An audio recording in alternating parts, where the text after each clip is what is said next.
आज हम हिंदी दिवस के शुभ अवसर पर कुछ बोलने का मौका मिला है।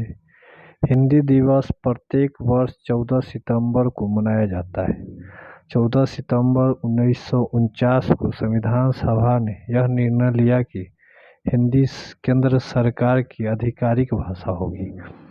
क्योंकि भारत में अधिकतर क्षेत्रों में ज़्यादातर हिंदी भाषा बोली जाती थी, इसलिए हिंदी को राजभाषा बनाने का निर्णय लिया गया और इसी निर्णय के महत्व को प्रतिपादित करने एवं हिंदी को प्रत्येक क्षेत्र में प्रसारित करने के लिए वर्ष 1953 में पूरे भारत में 14 सितंबर को प्रति वर्ष हिंदी दिवस के रूप में मनाया जाता है। हिंदी दिवस के रूप में मनाया जाता है। वर्ष 1918 में गांधी जी ने हिंदी साहित्य सम्मेलन में हिंदी भाषा को राजभाषा बनाने को कहा था। इसी गांधी जी ने जनमानस की भाषा भी कहा था। हमारे भारतीय संविधान के भाग 17 के अध्याय की अनुच्छेद 343(1) में इस प्रकार वर्णित है कि संघ की राजभाषा हिंदी और लिपि देवनागरिक होगी। संघ के राजकीय प्रयोजनों के लिए प्रयोग होने वाले अंकों का रूप अंतर्राष्ट्रीय रूप होगा।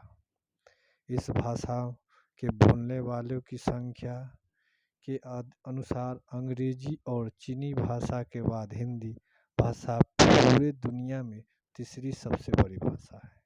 लेकिन इसे अच्छी तरह से समझने, पढ़ने और लिखने वालों की यह संख्या बहुत कम है, जिससे भविष्य में भाषा की विलुप्त होने की यह संभावना अधिक होगी।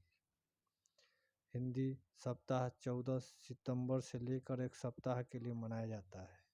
इस पूरे सप्ताह अलग अलग प्रतियोगिताओं का योजना किया जाता है। इन 7 दिनों में लोगों को निबंध लेखन आदि के द्वारा हिंदी भाषा के विकास एवं उनके उपयोग के लिए लाभ और न उपयोग करने पर हानि के बारे में समझाया जाता है।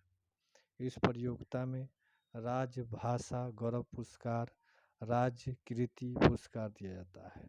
अंत में हम कहेंगे कि एक शायर ने कहा था कि होठ खामोश थे, सिसकियाँ कह गई, द्वार बंद थे, खिड़कियाँ कह गई, कुछ हमने कहा, कुछ हिंदी कह गई, जो न कह पाए वो हिचकियाँ कह पाए कर